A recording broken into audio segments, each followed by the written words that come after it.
चलें जी, और करते हैं सवाल।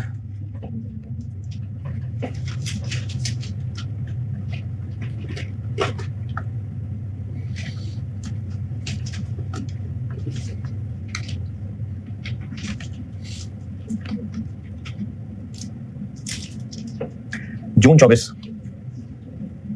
24 बुक में नहीं है, शेयर हुआ होगा कभी।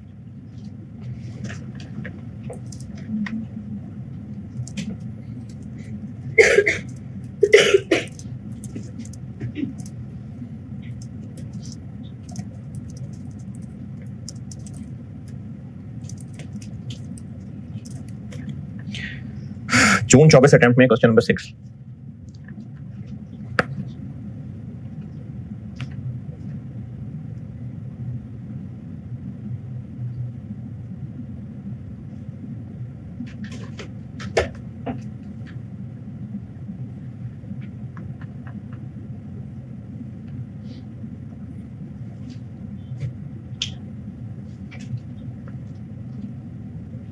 जून 24 में क्वेश्चन 6 केएल पढ़ ले, करता हूं।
हाँ जी। अच्छा, चीजें इसमें कम है, बज़ाहिर 21 नंबर ज्यादा है, और कल परसों वाले, आज और कल वाले साल की निस्बत वाकई चीजें कम है, लेकिन चलो इससे मैं आपको इक्विटी मेथड वाली इन्वेस्टमेंट भी सिखा देता हूँ। तो नई वक्री चीज नहीं है, सिंपल सी बात है, लेकिन आप उसके लिए ना कुछ नोट जरूर लिख लेना। रिक्वायर्ड क्या है, वही अलमशहूर। अरे वो पिछले सवाल में वो तो रह गया, एक्सट्रैक्ट्स ऑफ एसओसीआई, तो उसमें क्या होगा? जो फिगर्स दी है वो पीबीटी है, उसके नीचे टैक्स माइनस करके दिखा देंगे।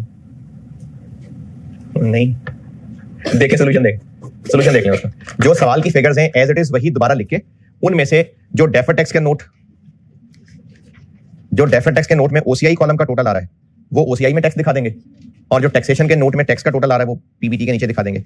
क्वेश्चन नंबर 7 था शायद, इसका सोल्यूशन चेक करें, पार्ट बी।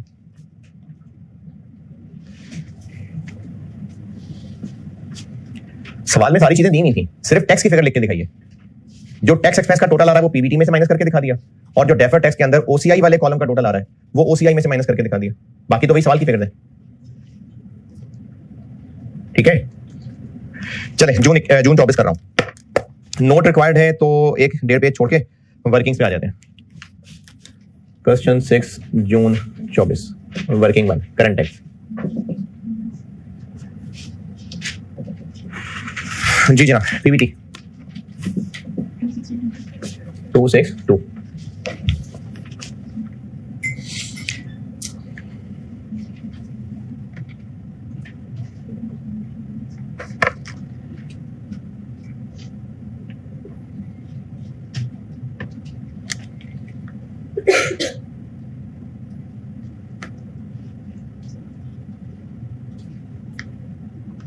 जी पॉइंट 2, इसमें करंट टैक्स की वर्किंग की क्या क्या चीज है? करंट सर्विस कॉस्ट, और करंट सर्विस कॉस्ट बस। इंटरेस्ट तो नहीं बताया, फिर इसके अलावा एसेट सीलिंग एडजस्टमेंट भी आ गई, तो फिर हमें वो डीबीओ और प्लान एसेट्स वाली वर्किंग बनानी पड़ेगी। तो इसको यहीं छोड़ के तो डीबीओ और प्लान एसेट्स वाली वर्किंग बनाते हैं। डीबीओ और प्लान एसेट्स, ओपनिंग बैलेंसेस जी 320, ये 280। इंटरेस्ट कितने परसेंट है जी? 15%।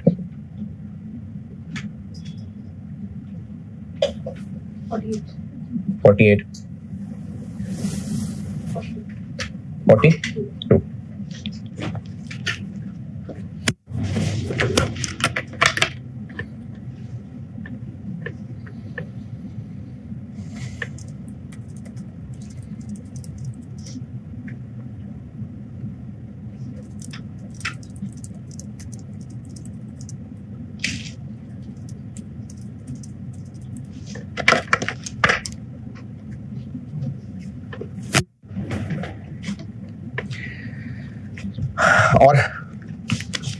और देखें पॉइंट 2 में क्या क्या है।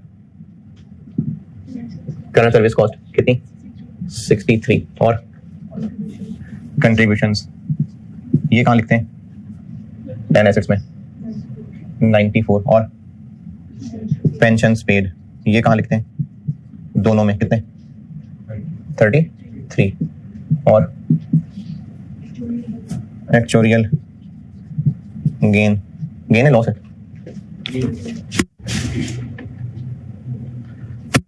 गेन है तो बल्कि हाँ चलो खैर जी 30 गेन है तो लायबिलिटी में से माइनस होगा। Return on plan assets positive negative closing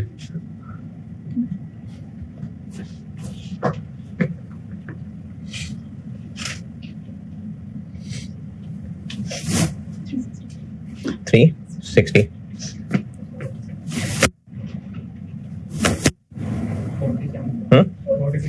$457। पिछले साल लायबिलिटी ही इससे ज्यादा थी, अब एसेट ज्यादा हो गए। तो अगर एसेट ज्यादा हो गए तो फिर हमें एक छत चेक करनी पड़ती है, asset ceiling test.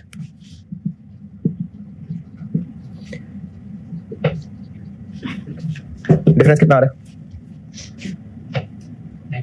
97। Asset ceiling कितनी है?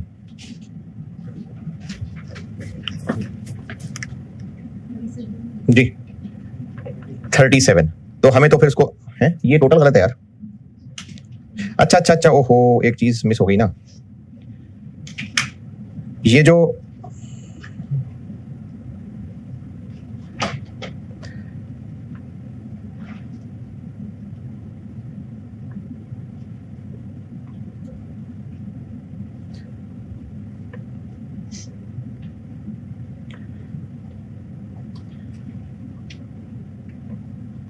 अच्छा ठीक है, इसमें ना एक आईकैप के सॉल्यूशन एक पॉइंट है, मेरे ख्याल में तो उसने ज्यादा ही अजम्पशन ले ली। मैं आपको बता देता हूँ आईकैप के सॉल्यूशन का पॉइंट।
ये मैं थोड़ा सा घूम के पी के देखता हूँ, समझा देता हूँ आपको। इसमें ना आईकैप के सॉल्यूशन में काम किया हुआ है, मैं कोई इतना मुतमिन नहीं हूँ लेकिन आपको बता देता हूँ कि उन्होंने किया क्या हुआ है। IAS 19 जब आप रिवाइज करेंगे ना तो आपको तब नोट में नजर आ जाएगा, ये जो डीबीओ की रिकंसिलिएशन होती है इसके अंदर बैलेंसिंग फिगर या एक्चुअरियल गेन लॉस होता है, और जो प्लान एसेट्स की फिगर होती है इसमें रिटर्न ऑन प्लान एसेट्स होता है। और इस रिकंसिलिएशन में हम ऊपर इंटरेस्ट लिख चुके होते हैं, इंटरेस्ट हमने लिख लिया होता है ऊपर, उसके बाद इन लाइनों की बैलेंसिंग फिगर निकलती है। ये जो इसने सवाल में रिटर्न ऑन प्लान एसेट्स दिया हुआ है ना, या तो उसको ये कहना चाहिए था, ब्रैकेट में कह देता इंक्लूडिंग इंटरेस्ट इनकम, ऐसा कुछ कहा नहीं है। लेकिन सॉल्यूशन में पता क्या किया हुआ, सॉल्यूशन में उन्होंने ये किया हुआ है कि जो हमने सोचा था कि इस प्लान एसेट्स पे कमाएंगे वो कितना था, लेकिन हमने 74 कमाया, तो जितना ज्यादा कमाया उसको उसने यहां रिटर्न ऑन प्लान एसेट्स में लिखा हुआ। दोबारा हम प्लान एसेट्स को इन्वेस्ट करते हैं, कमाई क्या होती है उस पे? इंटरेस्ट। तो रिटर्न ऑन प्लान एसेट्स जो हम IAS 19 में लिया करते थे वो इस इंटरेस्ट की फिगर के अलावा था, जिसको हम यहां OCI आइटम ट्रीट करते थे, और हम इंटरेस्ट लिखने के बाद बैलेंसिंग करते थे, और इसके लिए रिटर्न ऑन प्लान एसेट्स का ही नाम था। सवाल में उसने रिटर्न ऑन प्लान एसेट्स लिए हुए, मैं अगर इसको सॉल्व करता तो मैं इसको ऐसे ही सॉल्व करता जैसे सामने किया है, लेकिन आईकैप के सॉल्यूशन में ना इस रिटर्न ऑन प्लान एसेट्स को ये अज्यूम किया हुआ है कि ये total return on plan assets है, यानी इंक्लूडिंग 42 मिलियन। तो ये कोई अच्छी अखलाकी हरकत नहीं है। या तो सवाल में कहीं लिखा होता ना total return on plan assets, तो फिर भी ये असम्पशन बनती थी। अब ये स्पेसिफिकली लिखा हुआ है रिटर्न ऑन प्लान एसेट्स, तो उससे ये OCI आइटम ही नजर आती है।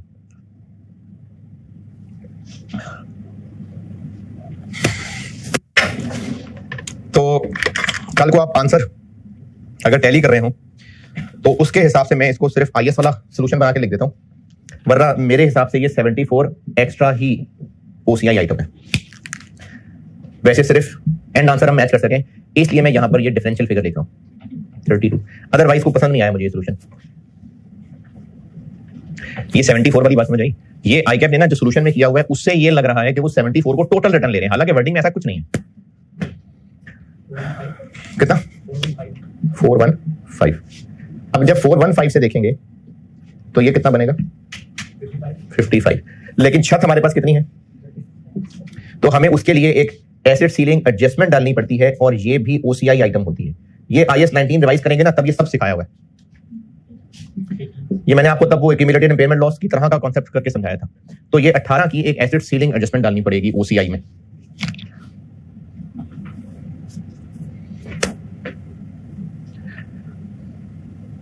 अब यहां से इधर आते हैं, यहां से बताइए PBT में क्या क्या करें।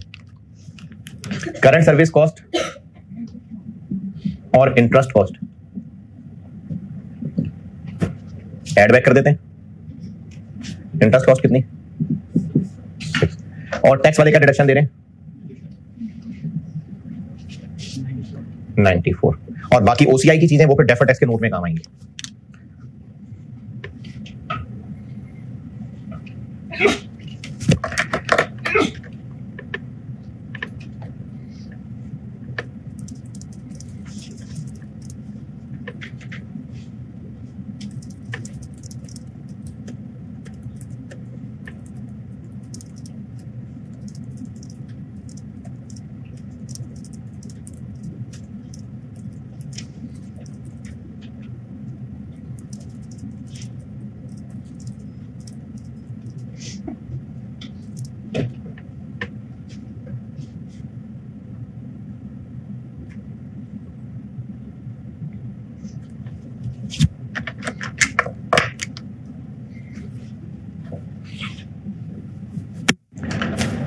जी point number 2 point 3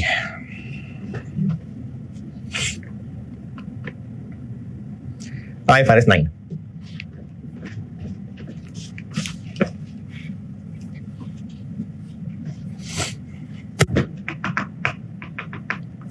fair value through OCI class debentures, और उसके ऊपर इंपेयरमेंट लॉस भी आ गया। एक तो ये टेबल बनाना पड़ेगा।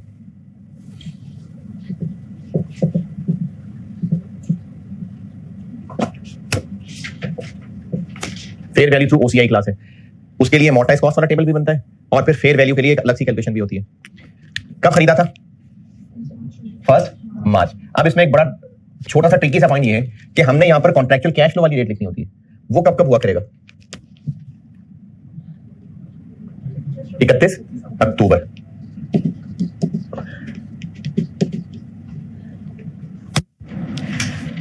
हमने कब खरीदा है 1 मार्च। ये तो पूरा साल ही नहीं बन रहा।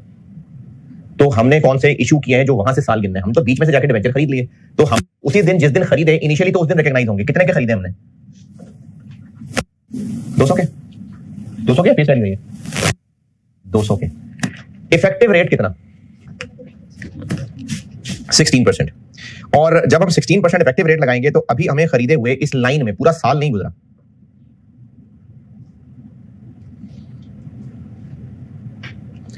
तो फिर हम जब ये वर्किंग बना रहे होंगे तो हम इस 1 मार्च से कितने महीने गुजरे 8 महीने। तो 8 महीने का 16% लगाएं।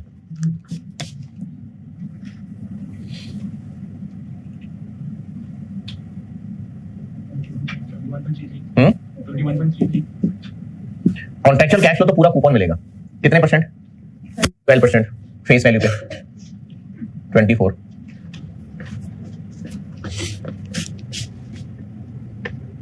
है 30 सॉरी फेस वैल्यू 250 हाँ जी जी 30 क्लोजिंग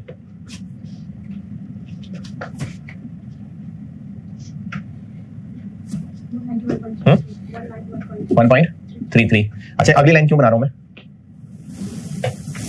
फाइनेंशियल इंस्ट्रूमेंट्स में अब तक किसी सवाल में ऐसा नहीं हुआ था, लेकिन लीजेस में हम ये वैसे तो लीजेस में भी किसी सवाल में नहीं हुआ, लेकिन मैंने जबानी भरा जरूर बोला है। अकाउंटिंग और मिसमैच आ गया इसके अंदर। ये लाइन 31 अक्टूबर पे खत्म हो गई, जबकि हम किस साल का सवाल सॉल्व कर रहे हैं तो हमें 3 महीने इस लाइन में से उठाने होंगे, इसलिए मैं एक लाइन और बना रहा हूं 191.33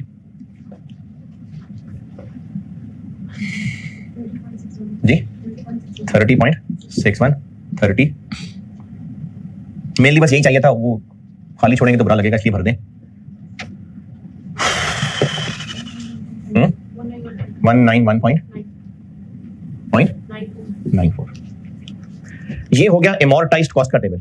लेकिन चूंकि फेयर वैल्यू थ्रू ओसीआई है और बस पहला ही साल है तो कोई टेबलर वर्किंग बनाने की जरूरत नहीं है, इसके नीचे ही कर लेता हूं।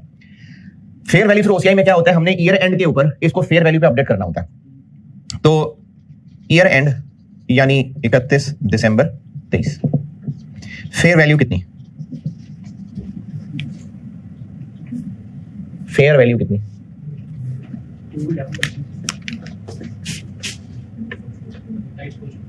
एमोर्टाइज कॉस्ट से कह रहे हैं 20 ज्यादा है, तो पहले फिर हम एमोर्टाइज कॉस्ट लिख लेते हैं। वो कितनी है 191.33, ये तो 31 अक्टूबर की बात है। इसके बाद 3 महीने और गुजर गए थे, तो वो 3 महीने का भी इन्वेस्टमेंट डेबिट और इंटरेस्ट इनकम क्रेडिट 30.61 3 महीने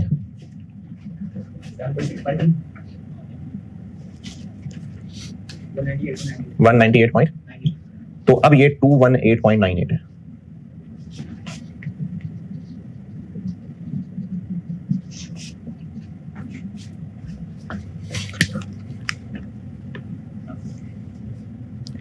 ये मुझे कुछ फिगर गड़बड़ लग गया, 3 महीने गलत कर लिया ना यार, 2 महीने, अक्टूबर से आगे 2 महीने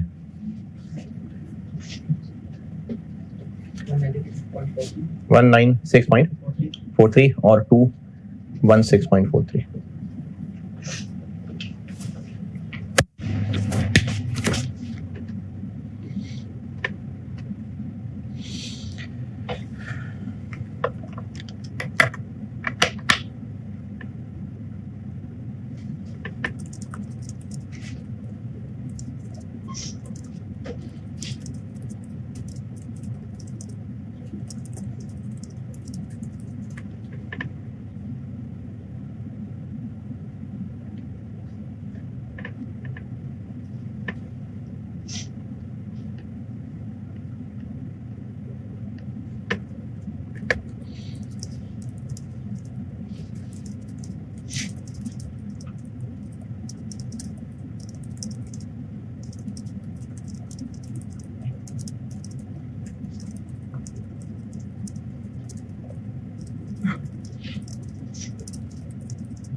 जी, ये बात आई समझ कि नहीं? अच्छा, ये तो हो गया फेयर वैल्यू थ्रू ओसीआई। अब आगे इंपेयरमेंट लॉस भी डाल दिया उसने। इंपेयरमेंट लॉस का क्या करें? 31 दिसंबर पे हमें लग रहा है कि सिग्निफिकेंटली इंक्रीज कर गया है क्रेडिट रिस्क। इसका मतलब होता है कि हमें 12 मंथ लॉसेस की बजाय लाइफ टाइम लॉसेस पे आना है। अगर जनरल एंट्रीज मांगी होती तो पहले हम 1 मार्च 23 पे 21 मिलियन की एंट्री करते, फिर 31 दिसंबर पे आके मजीद एंट्री करते, लेकिन जनरल एंट्री थोड़ी मांगी है। हम तो सिर्फ ये देखना चाह रहे हैं कि 2023 में कितना इंपेयरमेंट लॉस हमने रिकॉर्ड कर लिया, तो कितना किया 2023 में, कितना इंपेयरमेंट लॉस रिकॉर्ड कर लें? 45, 21, 10 या 18? 45, क्योंकि लाइफ टाइम लॉसेस पे आ जाना है, तो 45। वर्किंग में आसानी होगी अगर इसको डबल एंट्री की शक्ल में कर लेंगे। तो इसकी एंट्री होती है इंपेयरमेंट लॉस, जो कि P&L में जाता है, वो डेबिट, और फेयर वैल्यू रिजर्व क्रेडिट 45। ये जब फाइनेंशियल इंस्ट्रूमेंट्स रिवाइज करेंगे तो ये सारी बातें तब समझ आएंगी। अब इस वर्किंग 1.2 में से बताएं करंट टैक्स में क्या क्या करें? एक्सपेंस नहीं भाई, इन्वेस्टमेंट है। जो हमने इंटरेस्ट इनकम मानी है वो निकाल देते हैं, और टैक्स वालों ने टैक्स किस पे लगाना है? 30 पे, वो शामिल कर लेते हैं। हमने इंटरेस्ट इनकम मानी है एक तो 21.33 और 30.61 में से 2 महीने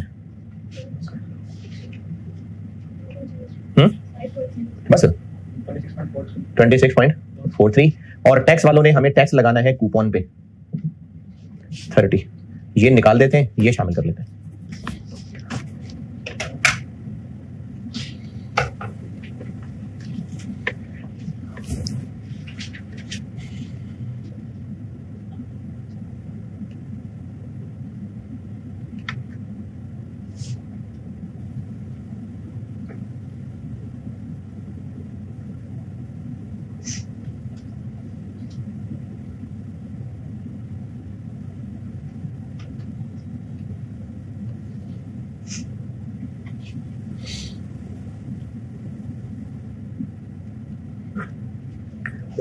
और बताएं उस 1.2 में से करंट टैक्स में क्या करूं? टैक्स वाले ये इंपेयरमेंट लॉस वगैरह को लिफ्ट नहीं कराते, तो वो जो इंपेयरमेंट लॉस पीरियड में लेके गए हम वो रिवर्स कर देते हैं। 45,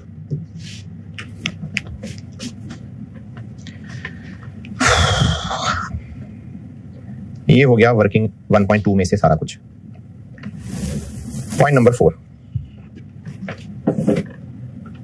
ये जो पॉइंट नंबर 4 है, ये सवाल में लिखा तो नहीं है, लेकिन अगर वो इतनी इंफॉर्मेशन दे रहा है तो इसका मतलब बाय डिफॉल्ट, जब आपको मैंने जॉइंट वेंचर पढ़ाया था ना, इक्विटी मेथड, तो तब या पता नहीं एसोसिएट की दफा बताया था कि ये अकाउंटिंग सिर्फ ग्रुप फाइनेंशियल स्टेटमेंट्स की नहीं है, इन्वेस्टर की सेपरेट में भी इक्विटी मेथड अकाउंटिंग ही होती है।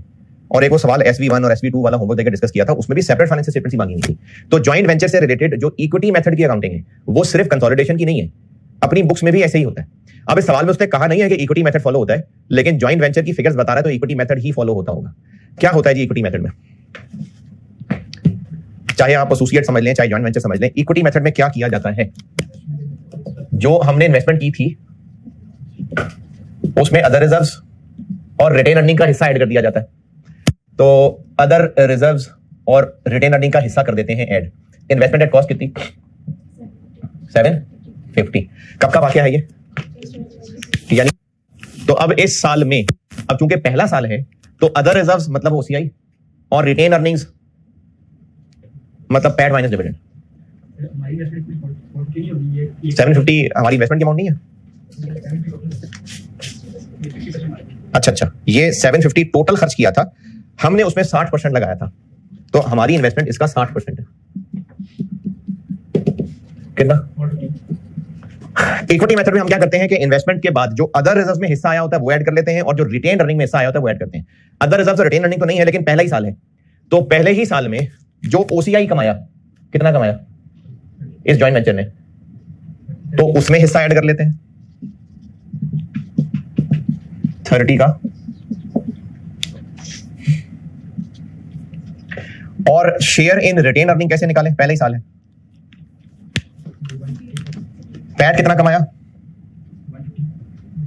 150, क्योंकि टोटल कॉम्प्रिहेंसिव इनकम 180 है, उसमें ओसीआई 30 है, तो इसका मतलब 150, और उसमें से डिविडेंड माइनस कर दें। 42 माइनस करूं या 42 पे 60% लगाऊं? क्यों? ये ऑलरेडी हमारा हिस्सा है जो हमें मिला है। 48।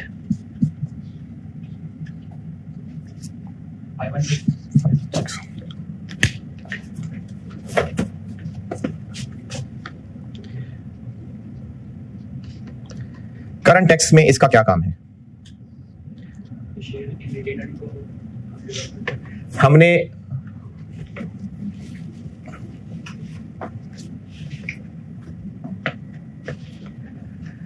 अपनी इनकम स्टेटमेंट बनाते हुए इक्विटी मेथड लगाते हुए क्या किया होगा?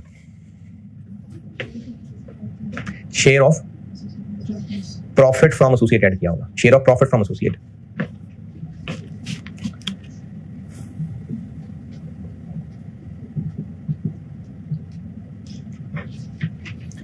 जो कि 150 का, हाँ जी 90, और इक्विटी मेथड में इनकम स्टेटमेंट में ये होता है कि जो डिविडेंड इनकम मिली होती है उसको हम अदर इनकम से निकाल देते हैं, तो वो हमने ऑलरेडी निकाल दी होगी। जब हमने इक्विटी मेथड लगाया होगा तो डिविडेंड फ्रॉम एसोसिएट वो माइनस कर देते हैं, वो कर दिया होगा ऑलरेडी माइनस, और share of profit from associate add किया होता है, तो वो जो ऐड किया हुआ वो निकाल देते हैं। और पॉइंट नंबर 4 का करंट टैक्स से कोई ताल्लुक नहीं। 0.5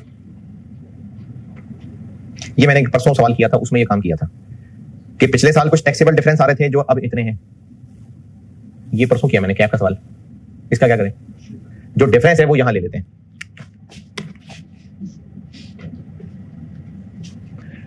$99 और $75 का डिफरेंस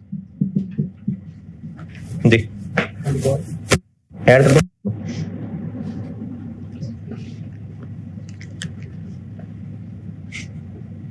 हाँ जी ऐड कर दो, लेस कर दो।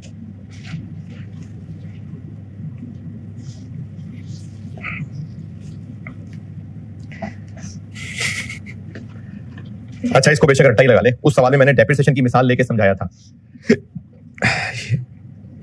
ये मैंने ना कैफ का एक सवाल सॉल्व किया था, प्रैक्टिस क्वेश्चन था, पता नहीं कौन सा प्रैक्टिस क्वेश्चन 8 था, नहीं 8 नहीं था।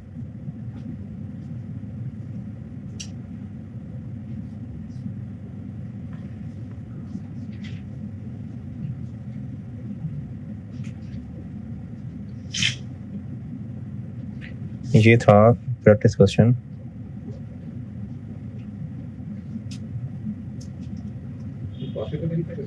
पास्ट का था कि कैफ वाला था? पास्ट का होगा फिर, पास्ट पेपर का था।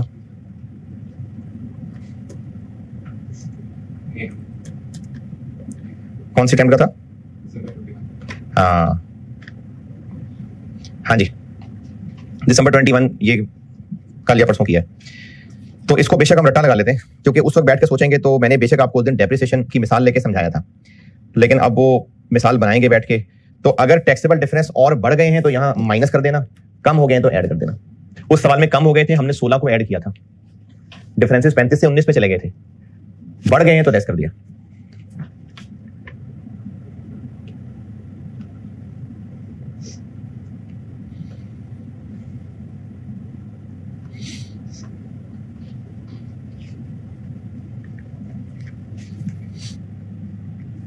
तो 24 हो गया लेस और बस खत्म। तो टैक्स प्रॉफिट आ गया।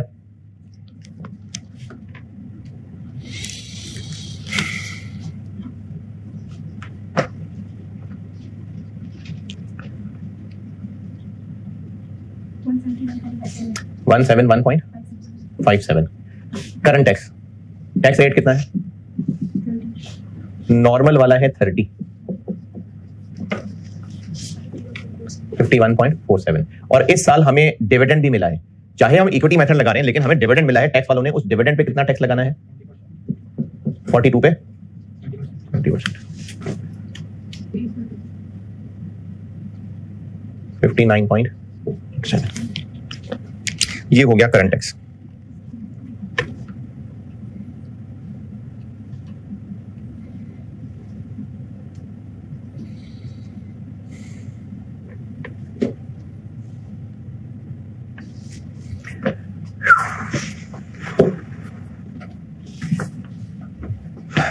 अब डेफर्ड टैक्स 2023 का कैलकुलेट करना है कि 22 का भी करना पड़ेगा?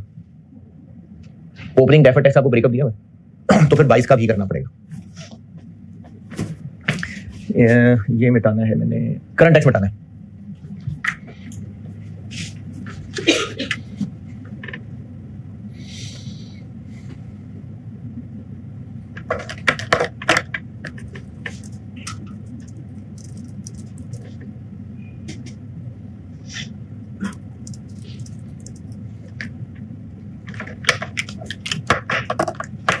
जी बता दूं, डेफर्ड टैक्स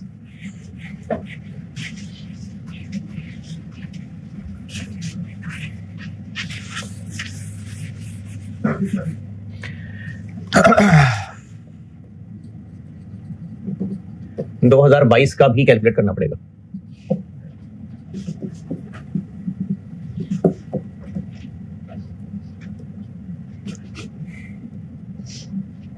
हाँ जी 2022 सवाल शुरू से चले, कौन कौन से एसेट्स थे?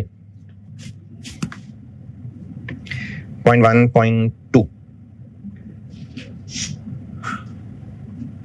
डीबीओ हम नेट लेके चलते हैं तो वो पिछले साल लायबिलिटी थी, एसेट्स और क्या आती है? पॉइंट नंबर 3 ये इस साल की है, पॉइंट नंबर 4 ये भी इस साल की है, पॉइंट 5 कुछ टैक्सेबल डिफरेंस थे। अदर आइटम्स कितना डिफरेंस था? 75। चले वापस लायबिलिटीज ढूंढते हैं। पॉइंट नंबर 1, पॉइंट नंबर 2, हाँ जी डीबीओ थी, पिछले साल वो लायबिलिटी थी। ये देखिए ना, पिछले साल लायबिलिटी बनती थी, पिछले साल लायबिलिटी थी 320 माइनस 280 40, टैक्स बेसिस की 0 होती है पिछले साल। बस ये आइटम्स थी। टैक्स रेट पिछले साल कितना था? 30।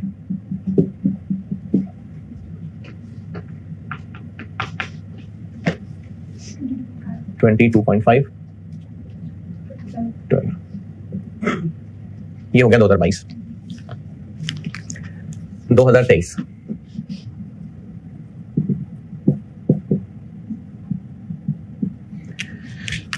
2023 में अब एसेट्स, पॉइंट नंबर 2, अब ये एसेट बन गया हुआ है। अब ये नेट डीबीओ लायबिलिटी की बजाय एसेट बन गया हुआ है। कितना? 37। तो अब हमारा ये नेट डीबीओ एसेट बन गया हुआ है 37। टैक्स बेस 0 ही होती है। और कोई एसेट? पॉइंट नंबर 3 इन्वेस्टमेंट आ गई हुई है डिवेंचर्स में, वो हम कर चुके हैं वहां कैलकुलेट। इन्वेस्टमेंट इन डिवेंचर्स कितनी? 216।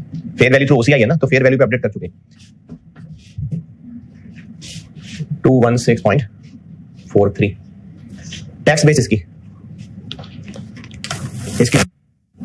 इन्वेस्टमेंट इन डिवेंचर्स की टैक्स बेस क्या होती है? कॉस्ट। तो वो कितनी थी? वो 200 थी। और कोई एसेट? पॉइंट नंबर 4, हाँ जी वो इन्वेस्टमेंट इन जेवी, कैरिंग अमाउंट 516। इन्वेस्टमेंट की टैक्स बेस क्या होती है? कॉस्ट। वो कितनी है? 450।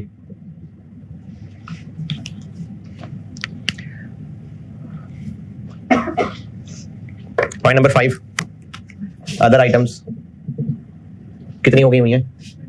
99।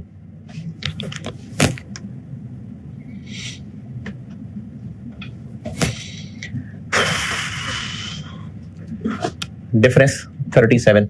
ऐसे ही हम सब, this minus this 16.43, this minus this 66। Tax rate 30। अच्छा ये जो इन्वेस्टमेंट इन जेवी है ना, ये भी बताता हूं, ये बाकी मैंने 30 लिखे हैं, ये लिखता हूं अभी। ये क्या बना? 11.1 4.93 29.7। ये इन्वेस्टमेंट इन जेवी लिखता हूं।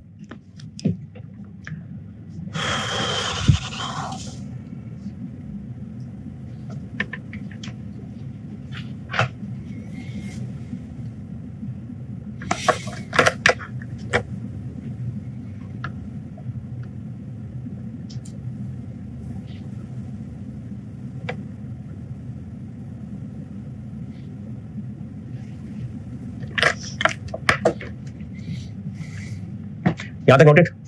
अच्छा अब ये इन्वेस्टमेंट इन जेवी या इन्वेस्टमेंट इन एसोसिएट यानी इक्विटी मेथड, इसके बारे में एक बात समझ लें और लिख लीजिएगा जरूर। क्या हमारा इस पे कंट्रोल है? नहीं। कंट्रोल होता तो हम फिर इसको कंसोलिडेट कर रहे होते। कंट्रोल नहीं है, हमारी मर्जी नहीं चलेगी। इन्वेस्टमेंट इन जेवी या इन्वेस्टमेंट इन एसोसिएट यानी इक्विटी मेथड, कॉन्सेप्ट क्या है? इन्वेस्टमेंट किस वैल्यू पे शो हो रही होती है? हमारा इन्वेस्टी की इक्विटी पे कितना हक है। अगर हमने इसको जिंदगी भर ना बेचा, अगर हमने जिंदगी भर ना बेचा तो इस इन्वेस्टमेंट से हमें क्या मिलेगा? डिविडेंड मिलेगा। ये जो अभी इस वक्त ये 16.43 आ रहा है कैरिंग अमाउंट और टैक्स बेस का डिफरेंस, ये किस वजह से आ रहा है? जो हमने उसके प्रॉफिट्स और रिजर्व्स में अपना हक रखा हुआ है, उसके रिजर्व्स और उसकी रिटेन अर्निंग में हमारा हक, ये वो फिगर है। अगर हमने इसको आइंदा बेचना नहीं है तो ये सारा फर्क हमें कल को डिविडेंड्स की शक्ल में ही मिलेगा। लेकिन अगर हमारा इरादा है कि इसको कुछ अरसे में बेच देंगे, तो जब हम इसको बेचेंगे तो जो बेचते हुए टैक्स वालों की नजर में प्रॉफिट होगा वो रफली इतना ही होगा। ये बात फिर सुने, हमने इन्वेस्टमेंट को इक्विटी मेथड पे शो किया है। इक्विटी मेथड में क्या होता है, कॉस्ट में हम लोग रिजर्व और प्रॉफिट का हिस्सा भी ऐड कर लेते हैं। अब यही टैक्स बेस से डिफरेंस आ रहा है, यानी कॉस्ट के ऊपर जो हम ऐड कर चुके हैं वही डिफरेंस आ रहा होगा ना। अगर हमने जिंदगी भर इस इन्वेस्टमेंट को रिटेन करना है तो कल को ये वाली फिगर हमें डिविडेंड्स की शक्ल में मिलेगी।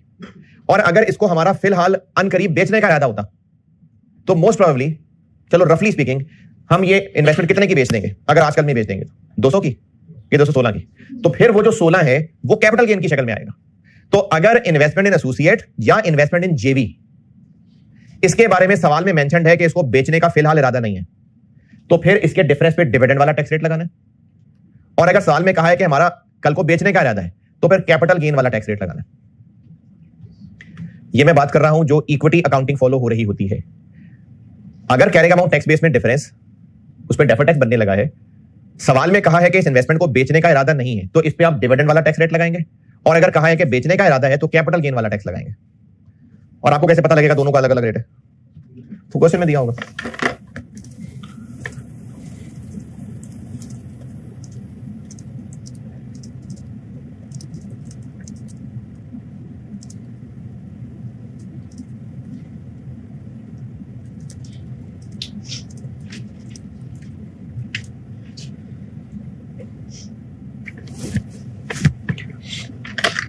तो सवाल में कहा हुआ है कि हम इसको अभी बेचने का फिलहाल कोई इरादा नहीं रखते, तो डेफर्ड टैक्स के लिए कौन सा रेट लगाएं?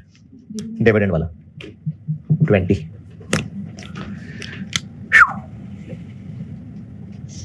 तो क्या बना?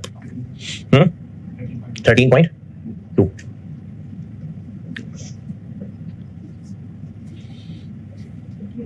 जी 58.93 हुए। चले जी, अब इस मेहनत से हम बना लेते हैं नोट।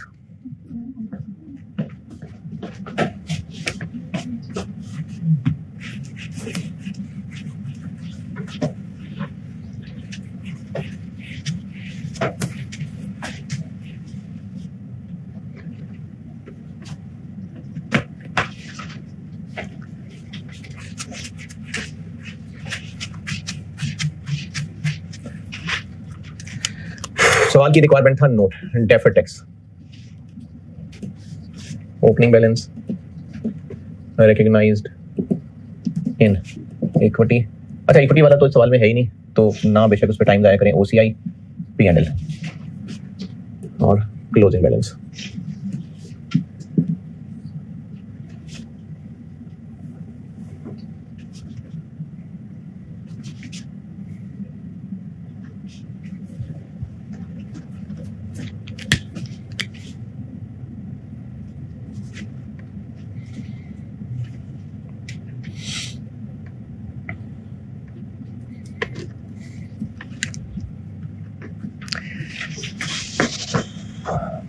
अच्छा, आप देखें सारा ही डीटीएल है।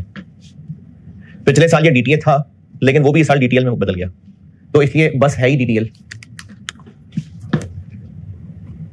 Deferred tax comprises of DTL.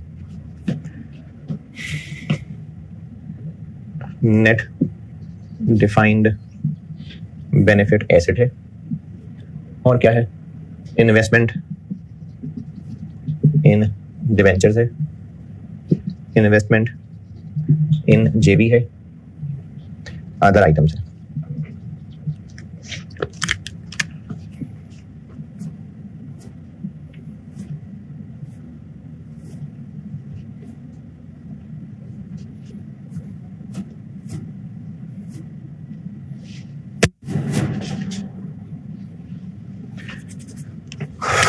जी जनाब, नेट डिफाइंड बेनिफिट एसेट। पिछले साल बहरहाल ये डीटीए था, तो मैं इसको यहां नेगेटिव लिख देता हूं 12, और अब क्या है 11.1। इन्वेस्टमेंट इन डिवेंचर्स पिछले साल नहीं था, अब है 4.93। इन्वेस्टमेंट इन जेवी पिछले साल नहीं था, अब है 13.2। अदर आइटम्स पिछले साल थी 22.5 और अब है 29.7।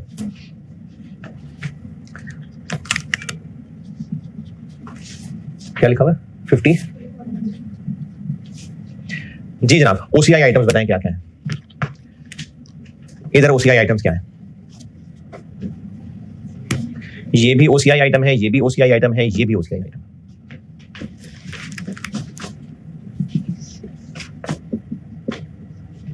$38 गेन है, लॉस है? 32 गेन है, 18 लॉस है। हम एसेट को कम कर रहे हैं इनटू 30%।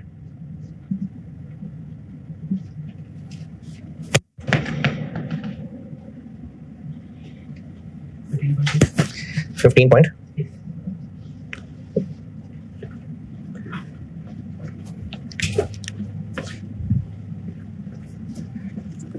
गेन बन रहा था ना, तो ये पॉजिटिव। और बैलेंस करें,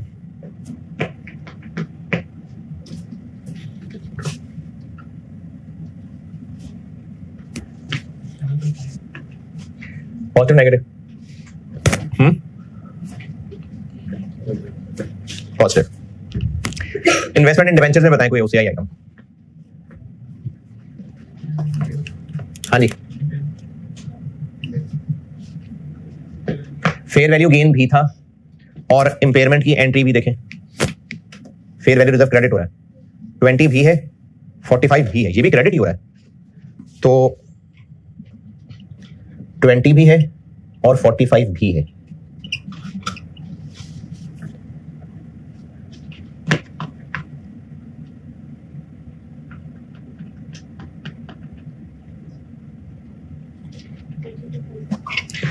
$19.5 चूंकि गेन है इसलिए यहां पॉजिटिव। बैलेंस करें,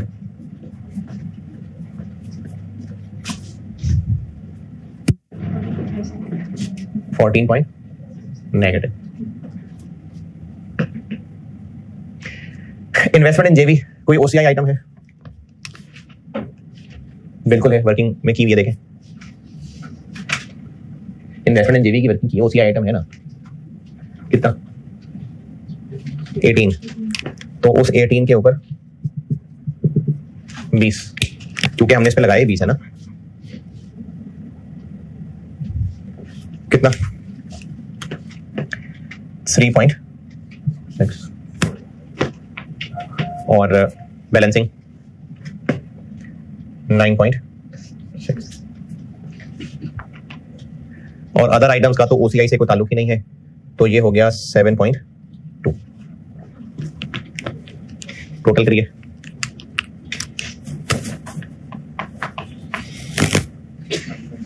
इधर इधर 9.73, 38.7।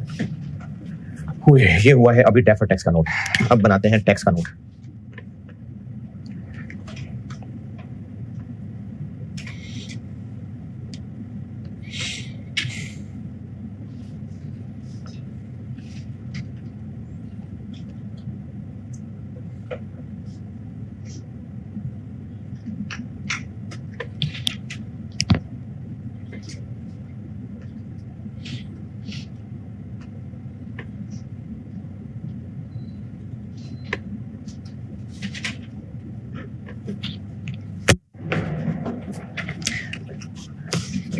टैक्सेशन का नोट।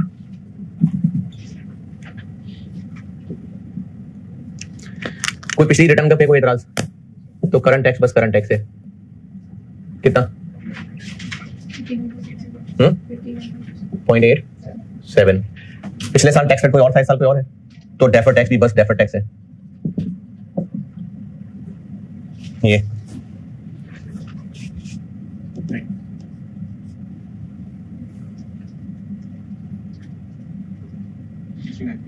69 point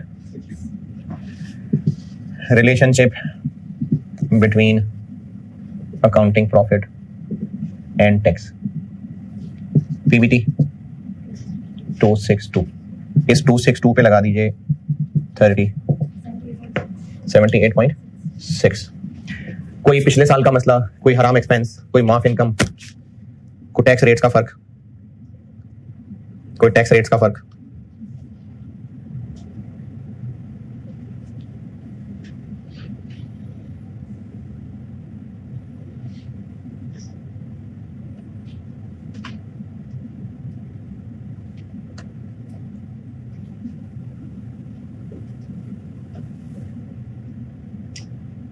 जी हाँ जी, लास्ट पॉइंट है बस, बड़ा ही मजेदार टेक्निकल पॉइंट है, आखिरी बस एक ही लाइन है, चले आखिरी लाइन। टैक्स रेट्स का फर्क नहीं है, नहीं डिविडेंड पे अच्छा, डिविडेंड पे कितना टैक्स रेट है? 20%। तो जो लोअर टैक्स रेट का इफेक्ट है वो रेट लगा के फिर माइनस कर देते हैं। किस पे लगाओ रेट?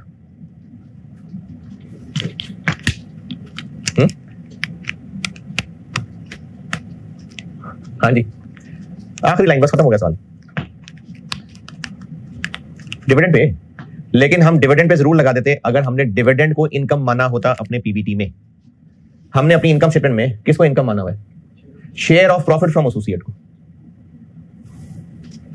हमने share of profit from associate को इनकम माना हुआ है। अच्छा, वो जो share of profit from associate है ना,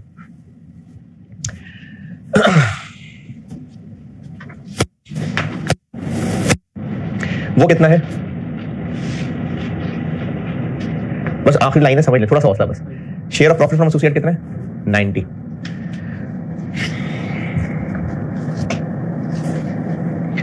उस 90 में से 42 माइनस करिएगा,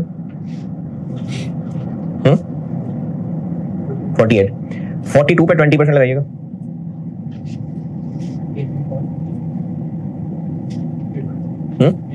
8.4। और बाकी 8.4 और बाकी 48 पे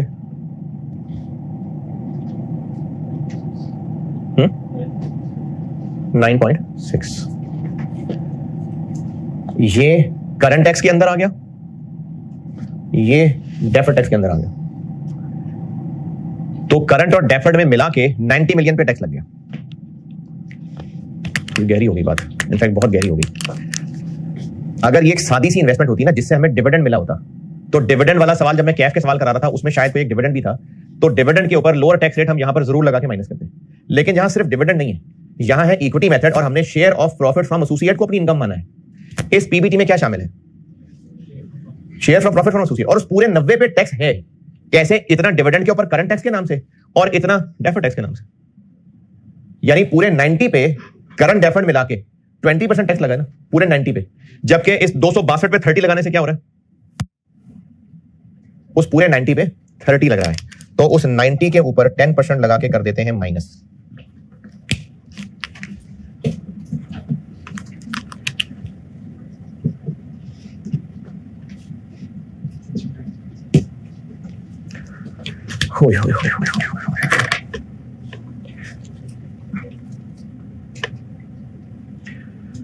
ये है भाई IAS 12।